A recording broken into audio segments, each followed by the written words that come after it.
Welcome, everybody. We thank Boswell Bookshop here in Milwaukee, Wisconsin, for hosting this interview with Porchlight Book Company. I'm Sally Haldorson, Managing Director at Porchlight in Milwaukee also. We have the honor today of welcoming Chloé Cooper Jones.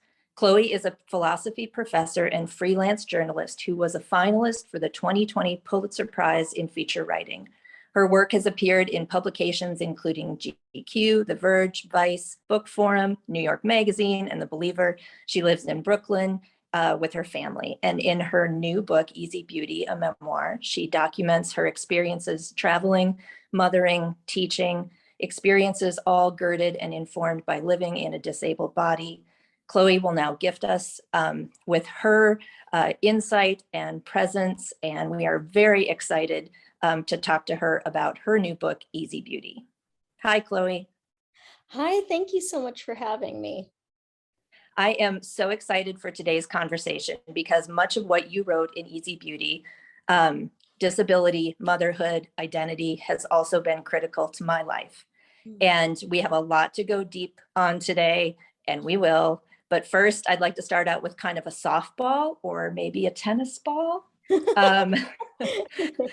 I'm a diehard tennis nerd. I love nothing more than the first few days of a tennis tournament when you get to see all the players, learn about their background stories, compare their game styles. It's like eating your fill from the richest, most varied dessert cart. And I know that you came to tennis late, maybe slightly unwillingly, but also then fell in love with many parts of the game, including Roger Federer's. And you write about this in your book. And if we can start out with, how did you come to write about tennis? And how does Roger Federer's game help us become introduced to the concepts of beauty in this book? Great question. I'm so glad to know that you're also a tennis fan. You didn't tell me that ahead of time, so we have really so much in common. I think, I've written about a lot of different things over the course of my career, my academic career, and then also my career as a journalist. So I think that the thread, if you were to sort of try hard to connect, why I wanted to write about all these very different types of things is, I think in general, I'm really fascinated by just the act of looking and how the act of looking can be complicated.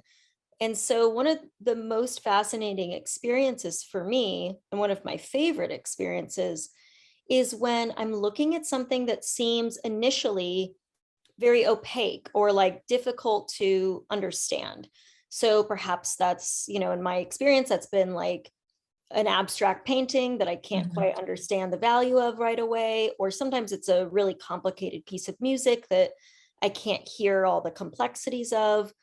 And also it's things like tennis. So when I came to watch tennis as a novice, I would be like, why does anybody watch this sport? I don't understand. Like, it's so boring. It's just two people hitting a ball over a net. And like, sometimes the ball goes out and that's good for somebody. Like, it just seemed like the world's most boring sport. But I would watch it with this friend of mine, and he was an unbelievable like tennis fan, like just and really smart about the game. And he could literally see things that I couldn't see, right? So he could read a serve, meaning like he could predict what serve the server was going to use before. I didn't even know there were multiple types of serves. I thought you just threw the ball and you hit it and that's it. But of course, no, there's lots of different types of serves. And he could predict things and he could see points building to a conclusion. And I was so fascinated by that because part of me was just jealous that he got to have a perceptual experience that I couldn't have. And so whenever I have that sort of opaque perceptual experience, I find, and this is what I love so much about it, and what I love so much about our strange and powerful human brains, is that I found that every time I would learn a little bit more about a thing, or be guided by an expert through a thing, or read about a thing, or just be patient and observant about a thing, it would slowly reveal itself. And that would happen when I would look at a complicated painting or sculpture or listen to music. And it also happened with tennis. And so it just became such an incredible experience for me. I really fell in love with the game because over time and through increasing my sort of, just knowledge base, I literally started to see differently. And that gave me that's just a great joy. It just made me feel so, I think that's a uniquely human thing to be able to do, to use reason, rationality, information, knowledge to increase our sensory perceptions. So that's what I really fell in love with. And then with Roger Federer, he's, often known to be one of the most elegant, sort of graceful players. And he is, and watching him play is quite powerful, and it is like an emotional experience, and it's definitely an experience of beauty. But I became really fascinated to try to figure out why it was that I liked it so much. And I think that part of it is that he makes the game look effortless. And on one side, I think when beauty is effortless, that can be kind of a negative thing. I think that has a negative connotation in a way, because what it can say to other people is like, if you have to work hard at something, you're doing it wrong. And I don't like that. I don't like any sort of worship of effortlessness in genius or talent or anything. It's like, I think that erases people's hard work, and people who struggle feel like they're more and more behind. So that's kind of like the negative side of that, is like beauty or artistry is effortless. But then I think the positive side, and this was something a journalist said to me, is he said, I was saying, why do you, and this is in the book, I said, why do you like Roger Federer, or why do you think it's so beautiful to watch him? And he said, because life is so hard. And sometimes it's just nice to see things go right. And I really think about that all the time. It's like sometimes it's actually just quite cathartic to see someone do something so well, and for things to just be executed correctly. And he was like, our lives are just so hard. Like, so that's a sort of dual-edged nature of Federer's particular version of beauty as effortlessness. I think it has a tension to it. And that, of course, is always fascinating material for a writer. It's a fascinating, when you think, there's a great part for the people who have not yet read Chloe's book, and I'm sure you're going to be reading it soon, but there's a great scene where Chloe's describing some of the Roger Federer fans who are maybe not putting quite as much analysis into why they are so in love with Roger, but at the same time, you felt a communal experience with these other fans, because they are experiencing this sort of sublime moment for themselves. And it's a very fun chapter in the book. So we're going to move along sort of in that same vein and say that you were writing about Iris Murdoch's critique of Kant, and you paraphrase her, and I'm going to quote your line here. Beauty, Murdoch argues, gave us an opportunity for an unselfing. That's a through line in this book, that beauty can take us out of ourselves. Through admiring or pursuing admission to beauty, one's inner lens shifts, which is sort of a key transformational quotient in your narrative. You write, by paying attention to beauty, I could break free of myself, clear my mind of selfish care, change my consciousness, tune it toward life with others. How do you see that work? And how does beauty take us out of ourselves? And why do we wish or even need that? Yeah. Well, so just as a sort of background of the book, each chapter takes place in a different city across the world. And in each chapter, I'm seeking out an experience of beauty. And I think the term beauty, of course, is so fascinating because we can use it in so many different ways, right? Obviously, we call people or bodies beautiful, but we also speak of nature. The natural world is beautiful. We look at fine art in museums and call it beautiful. But also, like, I just ate a beautiful meal with my friends earlier. I call my dog beautiful. I call ideas beautiful. I even can call failures beautiful, or risks that people have taken. I'll be like, oh, what a beautiful risk, and it paid off or it didn't. And so that term, it's like when we use it, philosophers are very interested in, like, what is the thing we're actually tracking when we say that word, when we say it about people and sunsets and roses and tunes and paintings and dogs, and like what's actually the thing we're tracking? And what one philosopher came up with as an answer, and I think it's a really beautiful answer, is a feeling of kinship with that thing that sort of gives us a feeling of connection. And I think, if you've had a really strong experience of beauty, it can feel like, well, so this philosopher thinks like it's your part of your soul is like activated. It's like recognizing itself tangibly in the world. This is Plotinus who says this. And I think that's such a relatable feeling. Like when I'm in the presence of something really stunning, when I see a really beautiful sunset or something, my body responds to it. I feel like, the hairs on the back of my neck stand up. I feel a thrill. Maybe my adrenaline goes a little bit. My eyes widen. I might breathe in a little heavier. Like there is this sort of bodily sensory reaction. So what is that thing? And I really love this idea of it being kinship, that we're connecting. And so Iris Murdoch, she sort of takes that idea and moves it a little further down the canon of philosophy, and develops this idea that you quoted so beautifully of unselfing, where she just says simply, if we want to change our minds about something, we need to change our concepts. So how do we actually change our concepts of the world or of ideas or other people? And she says that necessarily we have to get outside of our own perspective in order to do that. She has some great language around this. She says we have to sort of break free of our palace of self-regard, which I think is like such a perfect phrase.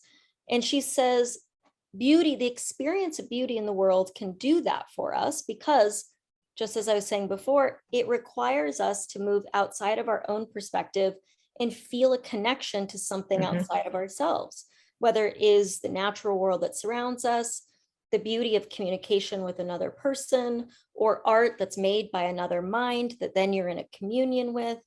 And she says when we have that experience of beauty in the world, we can return, we like get free of our palace of self-regard, but then we can return to ourselves with a new perspective. It's like we've absorbed a little bit more of the world and then we bring it back with us.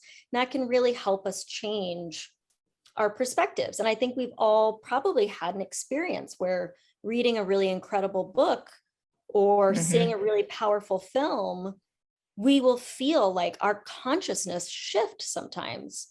And so I think the experience of, I think one of the most important things is this book is looking at the experience of beauty, not for the sake of pleasure, which is a great reason to enjoy beauty, not for the sake of decoration, but really as an important and necessary and wholly unique tool to increase our agency in our world, our connection to the world around us, the people around us, our communities.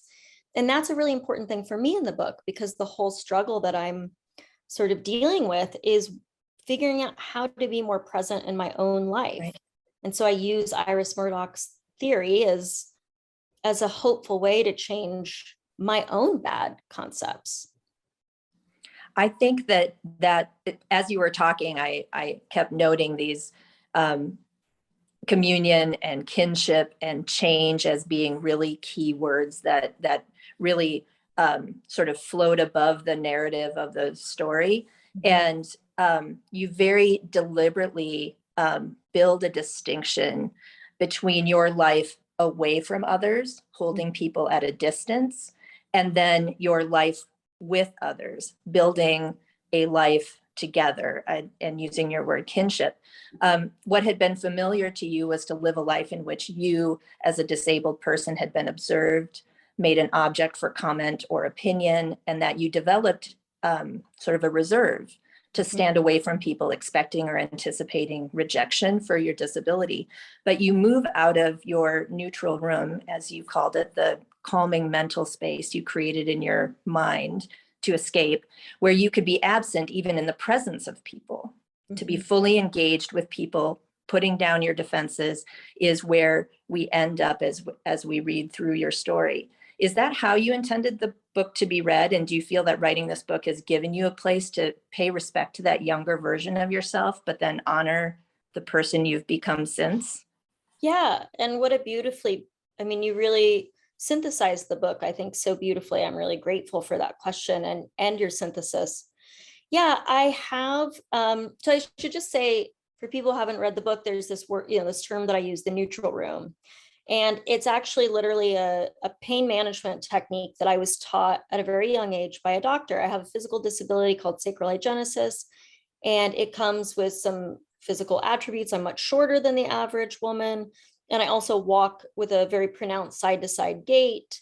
So I'm very visually disabled. I mean, maybe not on Zoom, you can't tell so well, but if you were in the room with me, or if I was walking near you, you would immediately, be able to tell. So it also comes with a pain disorder. So I've always been involved in pain management, fatigue management. So when I was really young, the doctor taught me this technique, which I learned later that long distance athletes use a very similar technique, which makes perfect sense to me.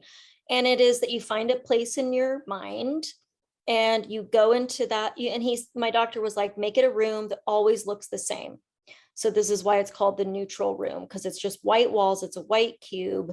And I go into this space, I imagine myself moving into the space. And in the space in my mind, I don't have a body, I'm only a brain, and I'm floating painlessly in the space. And then he told me, now count to 8. And he'd say, you're not in pain for the day, you're not in pain for the whole walk, to the subway. You're only in pain for 8 seconds at a time, and you can handle that. And then, of course, the pain, the 8 seconds repeats. But like I found long distance athletes do this thing too, where they're like, I'm not running 26 miles. I'm only running to that tree. I'm only running to that bench. And so it's a way of sort of tricking your brain not to feel the anxiety of the pain to come. So this was a very powerful mechanism for managing pain. But of course, what I could find is that I could also use it as a tool for managing social discomfort. I could use it as a way of avoiding my reality, and I could sort of dissociate and stay in this mental space, including, as you put so perfectly, even though I seemed present or even though I was with other people. My hope is that that's something that seems actually quite identifiable and like recognizable to people.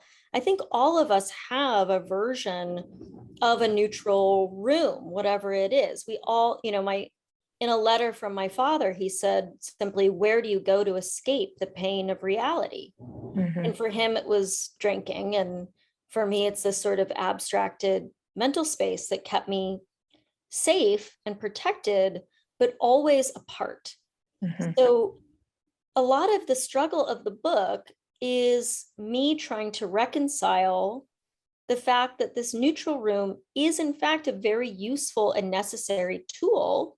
Like we all need a space to go to retreat. And this neutral room was also a place in which I did a lot of thinking and I did a lot of writing and I did a lot of things that I'm really proud of and that I love. But the struggle is to find that threshold where that retreat becomes an avoidance of reality or just simply an inability to feel present or feel any communion with anyone else. And of course, the thing that really changes for me is because I wasn't very critical about this my entire adult life until I had a son. And I realized, okay, you can actually parent from a dissociated space. You can try, but it's going to have this very tangible negative effect on your child. And I was seeing it. And so to see my own worst behaviors reflected back to me by my young son, I suddenly thought, oh my gosh, well, I'm not living a life worthy of him. So I have to, maybe I'm fine. I can dissociate and not get close to people, but I can't let that happen to him. And so the book is really this attempt to not lose the agency of the neutral room or lose the power of peace, getting breaks and peace, but to find that threshold where it can become bad and stay on the right side of it. I think everyone listening must be relating to that in one way or another, even if they have not had been introduced to that particular technique. I'm interested in whether, as you mentioned, the construction of the book is you travel to different cities in each chapter. And is that another form of this distancing and how that was intentional for where you come to at the end of the book? Yeah, absolutely. It's intentional. I wanted to, in order to sort of make this shift, I wanted to get away from my family. I wanted to go as far as I could. And I think part of it was that I knew I couldn't work through this problem in front of them.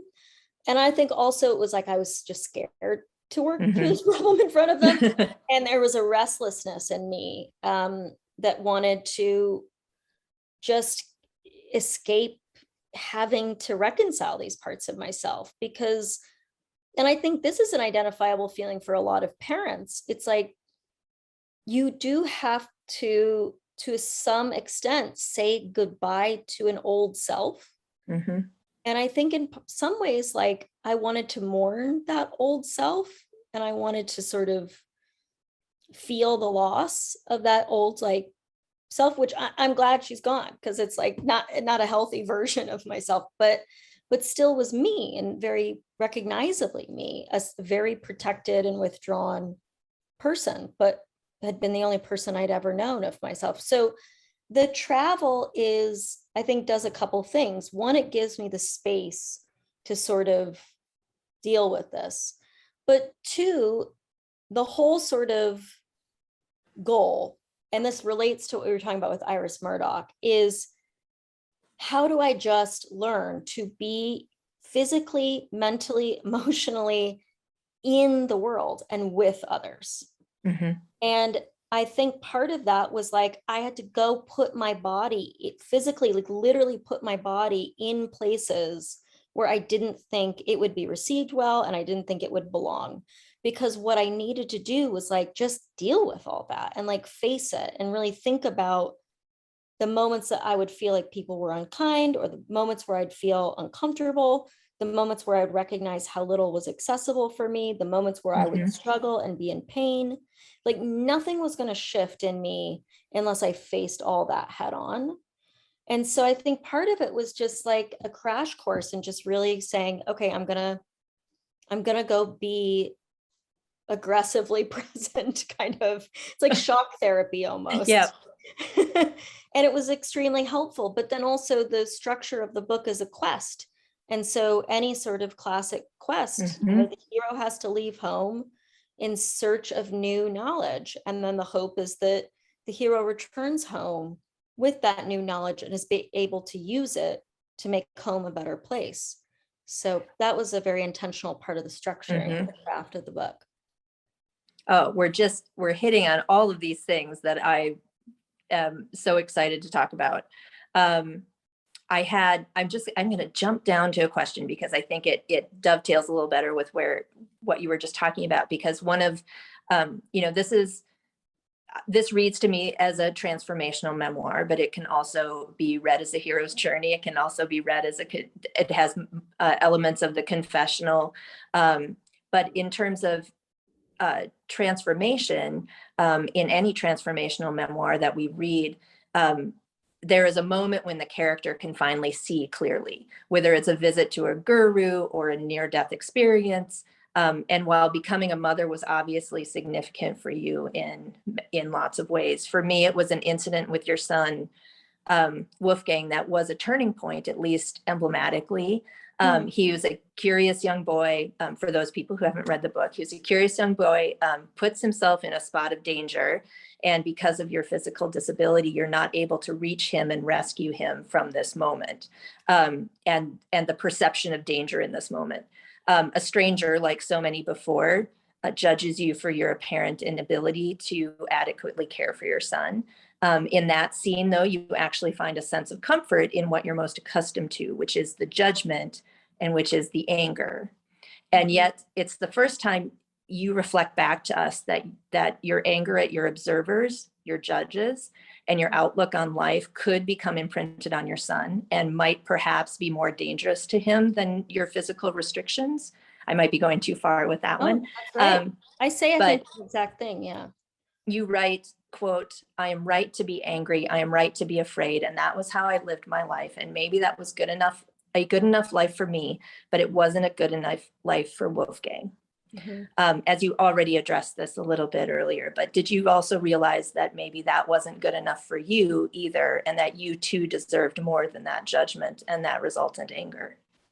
Yeah, and I think in that scene, I talk about how we're at this very nice, we're on a family vacation, a very beautiful lake, and I'm kind of ruining the whole vacation because I'm kind of cynically looking for the experience of being out of place or someone telling me I'm out of place. And it's like, because I'm looking for it, I'm already ruining the good moments. And then when I find it, instead of even a feeling of, I think, yes, I do feel anger and resentment when this, stranger judges me, but I think the even stronger feeling is like, there, I was right. I was right. There it was. Right. I was waiting. Mhm. And then there's a moment where I want to pull Wolfgang to me and say, we are going to be in this little bubble together. We're going to be united against the world, but safe together. Mhm.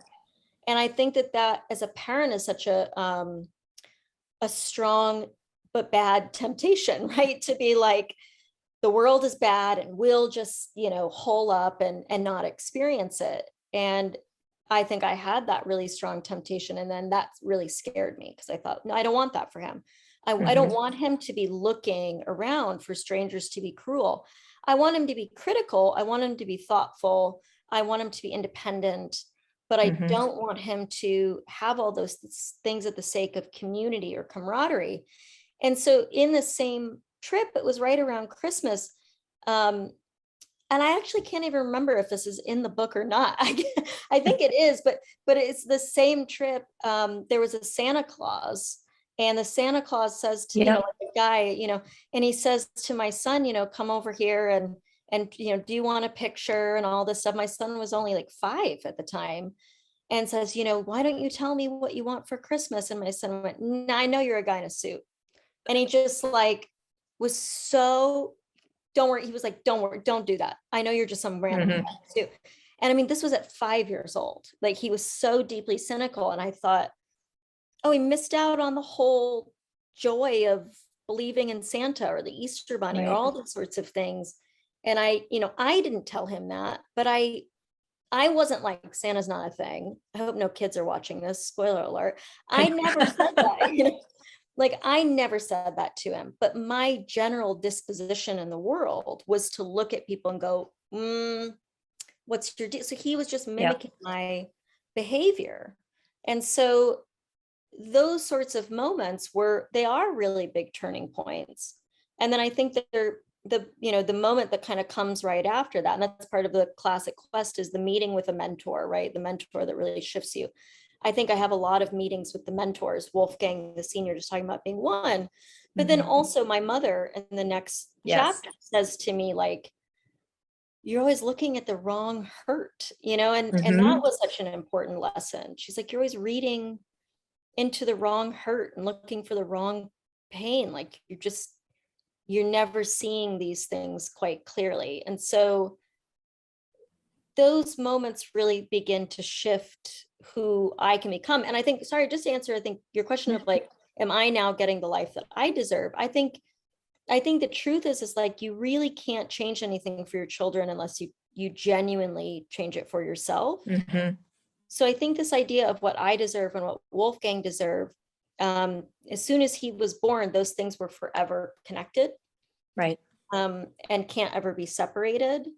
And I can't just actually live for him alone, because it doesn't work. It's like, I actually have to be somebody that is open, and I have to be someone who's warm and not always so cynical that it cuts people down before they get to be themselves.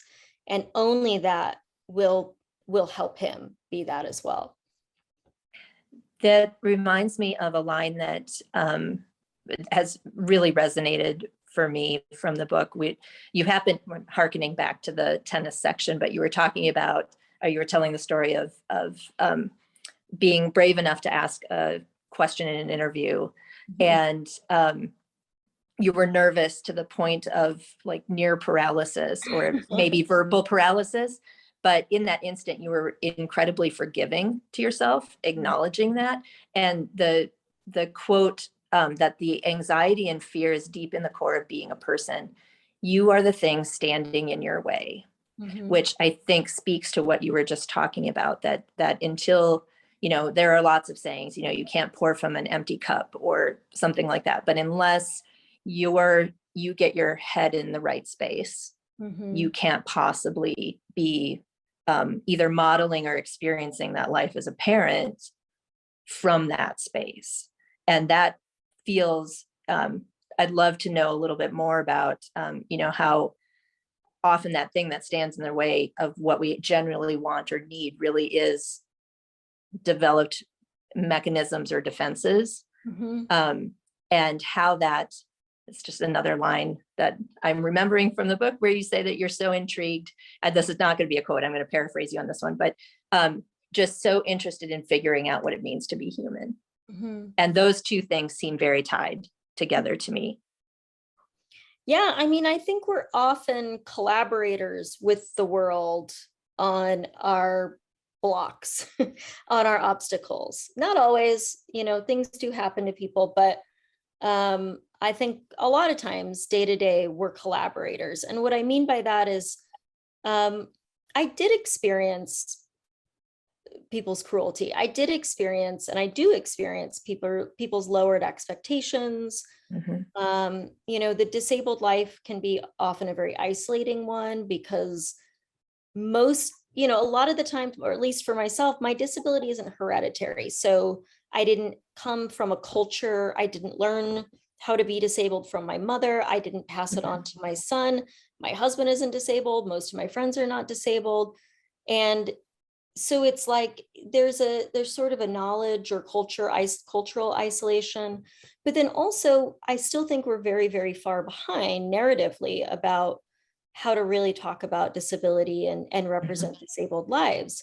Quite often, if you pick up a book or watch a movie that has a disabled character in it, that character will not have much agency, be desexualized, be like childlike and angelic, or evil and sort of malevolent, depending on your sort of genre, and will quite often die at the end so that the able-bodied people can see how valuable life is. It's sort of the Beth in Little Women model, right? Like all the other sisters get to be real, full women with desires, love lives, and then complicated problems. And Beth is, spoiler alert if people haven't read Little Women, but Beth is just like perfect and angelic and lovely and everyone loves her, and then she dies and everyone's like, oh, now our lives can start. And that's really, those are the narratives I grew up with. And so right. it becomes an extremely difficult thing to see outside of that, if that's all what you're internalizing. So I just want to say, like you mentioned that scene where I'm scared to ask a question to Roger Federer, but the way that scene ends is, but I do, right? You do it. And I'm really anxious, and I'm saying to myself, like, people are going to laugh at me, or people are going to think I'm an idiot. So again, I'm collaborating, right? It's like I'm helping create this obstacle, but I actually do, then I speak. And that comes, about 2/3 or 3/4 of the way through the book. But the first scene of the book is me with two men at a bar who are arguing about whether my life is worth living. And I don't speak, right? So I collaborate so hard with this obstacle or this fear of how I'm going to be judged or perceived that it keeps me silent. So when you talk about like the transformative memoirs, I think this book is really just me. My whole life doesn't radically change. I'm not some magically integrated person now, but I do move to the ability to still be fearful, to still have, worry, to still have struggle, but to push through it a little bit or push against it, and to recognize the ways in which I'm making it worse by collaborating with other people's worst ideas about me. So yeah, I hope that feels actually quite identifiable to people. That is not a thing that's specific to disability. I think that's a very human thing. And I think we can't not be human, but we can be self-aware, a little bit more self-aware, and thus have a little bit more control over those moments in which we're making the obstacle bigger ourselves. We are the things in our way.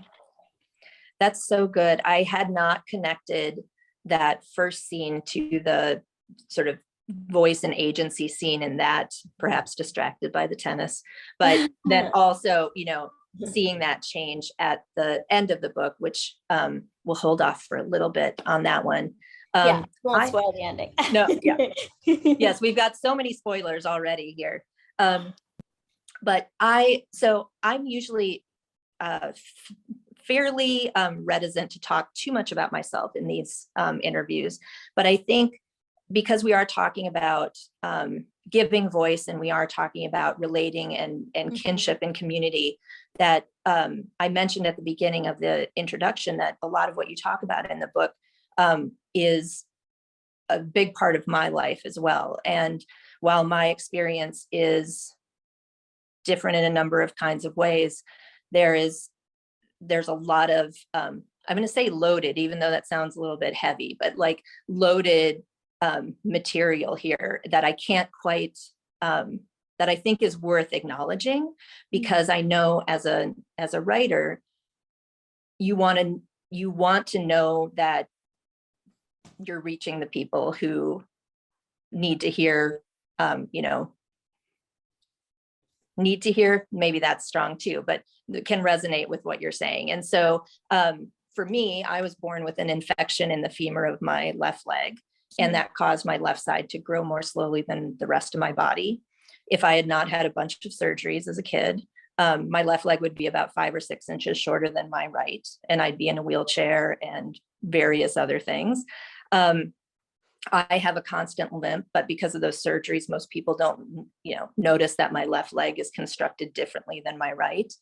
And I have kind of yet to understand for myself whether I identify as someone with a disability.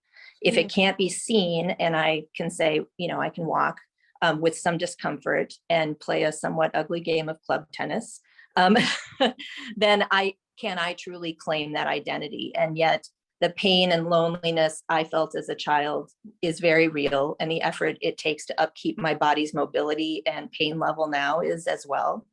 And there are a lot of people who suffer from chronic pain that can't be seen, pain from childhood injuries or things that they needed to have treated, and their disabilities are hidden from the world.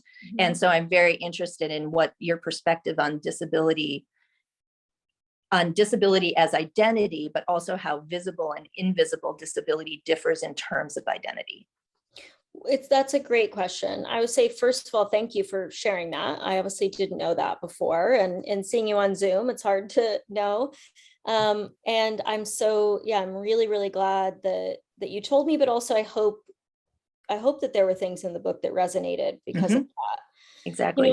I certainly don't speak for the entirety of the disability community, because it's a very vast community, but I do think a couple things are important to me. One is, in my experience, the disability community is extremely inclusive and welcoming and open, and wants more than anything for people to communicate about the ways that they interact, basically like the ways that their selves, their minds, and their bodies are in a very, very complex relationship, but then also how those connections represent socially, right? So the social dynamic and also the internal dynamic. So I think it's really important, if you're saying, because of these things, I had a different childhood, or because of these things, I had a different relation to other people, like that's a disability experience. And it's really, that's a crucial thing to think about, and to think about how we talk about those things, and to be open about those things. Quickly, I think it's very interesting the way that physical disability, like visible, recognizable physical disability and hidden disabilities interact, and they interact in a really interesting sort of spectrum of privilege and also prejudice. So I can't, if I'm walking around in public, I can't pass as not disabled, right? I can't go on a date or go to the grocery store or anything like that and not be like a disabled person. And that means that I've had a certain stigma that's reflected back to me all the time, my whole life. And that's not always my favorite thing in the world. But Mhm. I have a really important privilege, which is nobody questions my disability and nobody gaslights me about it. Right. So my friends who have chronic illness, or my friends who've had hard to diagnose illnesses, my friends who are neurodivergent, they will talk a lot about what, like the interaction of the body and the social sphere is often one of disbelief or condescension or absolute gaslighting or just or worse, and I have to say, like, this is a privilege of mine. I go to a doctor and they go, yeah, you don't have a sacrum, and that's messes all the stuff up, and that's it. So there's something very definitive about that that's given me a certain type of peace. But then maybe the ability for my friends to pass, going to the grocery store gives them a certain type of peace. So I think those things are just really importantly different, but in a good dialogue together. And then the last thing that I want to say about this is, and again, it might be that lots of people in the disability community don't agree with this, although I think it's not a particularly controversial thing to say, is that my ideal in talking about disability and writing about disability is to remind people that they are always themselves, regardless of how they identify, in a relationship to illness and disability, because at any moment you can get sick. I mean, for the last couple of years, that's all we've been thinking about. And at any moment you can become disabled. You can have an accident or an illness that creates disability. You can enter that community literally at any moment. And if you're really lucky and you get to live a long life, you're absolutely going to feel your physical, mental, emotional capabilities shift and change.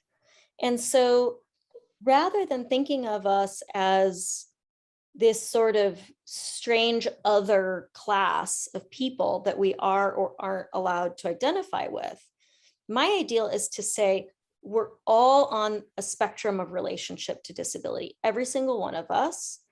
And the ideal thing would be for us to get some peace and self-awareness and critical thought about that, because there's no way you're going to live your whole life, no matter how healthy you are, without an experience of disability or illness. So let's get, this should be a strength of the community. It should feel like these issues are relevant to all of us. And I think in some ways people are thinking about it a little differently after COVID or long COVID, or just feeling how vulnerable we've all felt for the last few years. I think that can't help but shift the way people think about disability.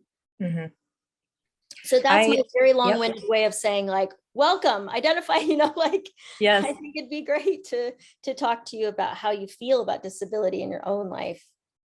Yes, I mean, I am fortunate in many ways to have a trio of, I have 3 people in my family, and we would all identify as disabled. My husband had leukemia, stem cell transplant, and is disabled as a result. I have a son who's cognitively and physically disabled. So we have all of the pieces that make up a particular prism with which I see this topic. And you touched on a lot of the questions that I had remaining about accessibility and whether we've come any distance at all in less othering when it comes to disability, and particularly perhaps in the United States, in relationship to where all of the places that you have traveled. And because we have such a culture of success and independence, right? Like there's such a value of independence. And then when we talk about people who are very much dependent either upon the system that can support them or the people in their lives that can support them.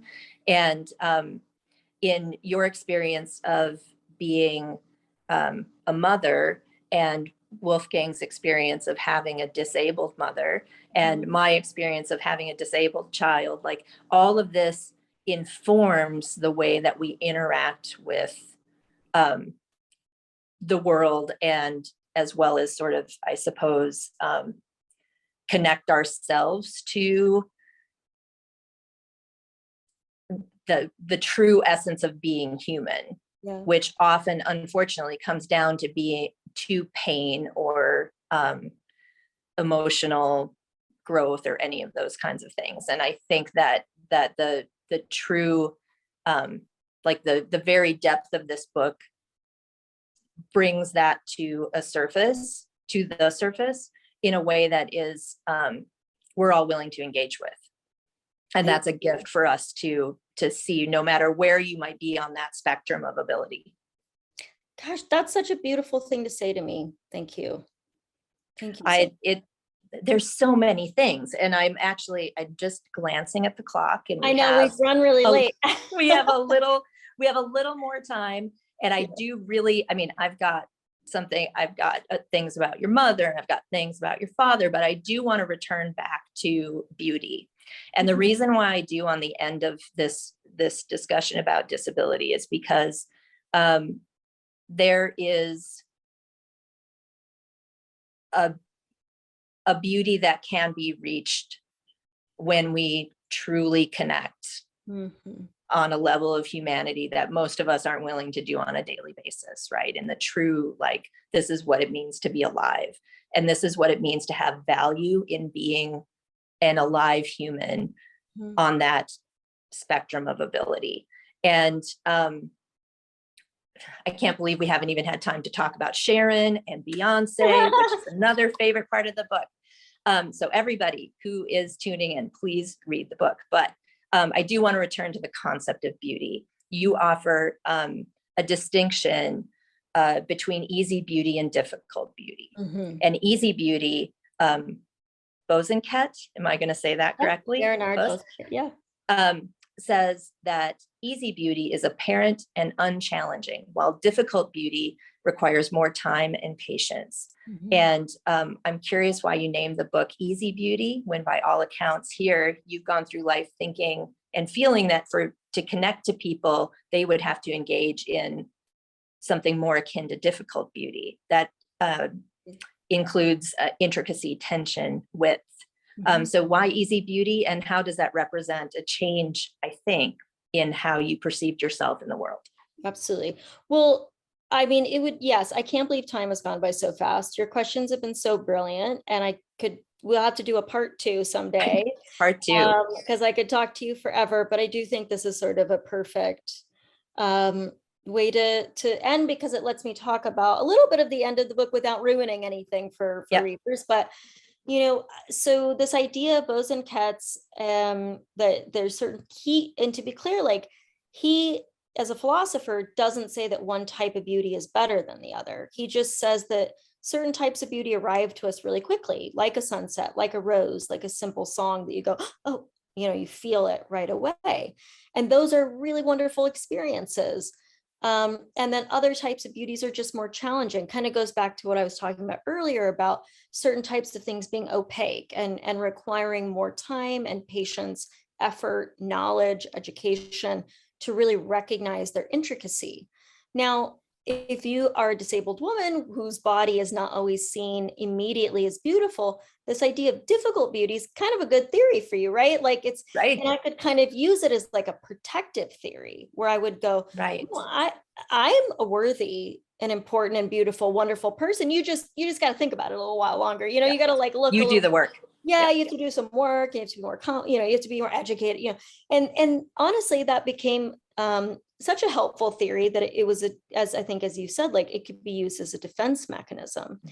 And I also, I use it so intensely as a defense mechanism that I started in my life to only prioritize or really see value or give proper due to the types of beauty in my life that were difficult. So I only wanted to read the hardest things. I studied really difficult subjects. I wanted to look at really complicated art forms. And I thought, if I'm not really stretching my mind or working in this sort of realm, then it's not worth it. And so I could be quite cynical or skeptical of beauty that came quickly or arrived to me quickly or hit me quickly. And I could see it as somehow lesser. Now, again, that's me. That's my bad usage of Bosanquet's theory. And it was because the difficult beauty, holding true to that and sort of looking down my nose at easy beauty, was again this sort of protective thing. And so part of the book's arc is trying to write and appreciate and see with the same amount of reverence and love and seriousness the moments of easy beauty in my life, such as the incredibly easy beauty of loving my child and being with my family, or taking a walk with him, with my son on a beautiful afternoon in Brooklyn.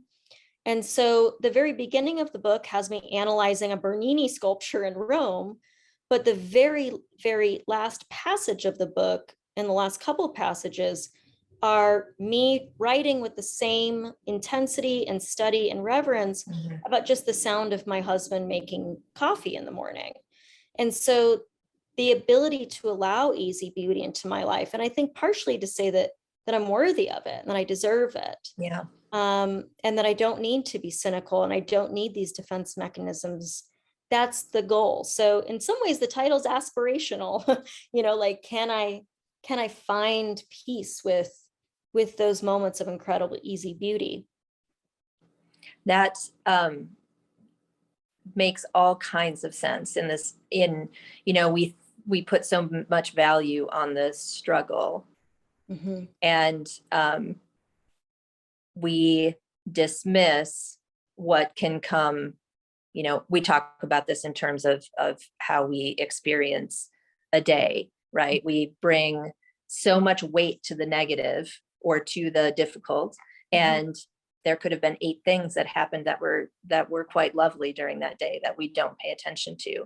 Yeah. And so I think I'll just wrap up here and say that I want to thank you for bringing attention to questions of value and humanity, and being so upfront and giving of yourself in your experience and your arc of change, which I think is a really important way that we can view any kind of challenge. And that does not mean at any time would we ever wish that any suffering takes place or that any difficulty takes place, but the fact that there is access to joy that stretches beyond that experience. And you wrote down that you were able to put down the weapon against yourself toward the end, I think is something that we all can do for ourselves. And we hold ourselves to very, very high standards. And if we can connect on a level of humanity, we will all be the better for it. And this book is the impetus that I think many people will take in order to do that. Thank you so much. That is unbelievably kind. And I can't tell you how much I've enjoyed this conversation. So thank you for your generosity and your thoughtfulness and these brilliant questions. Thank you sincerely. And thank to you everyone. Thank you for your time. Yes.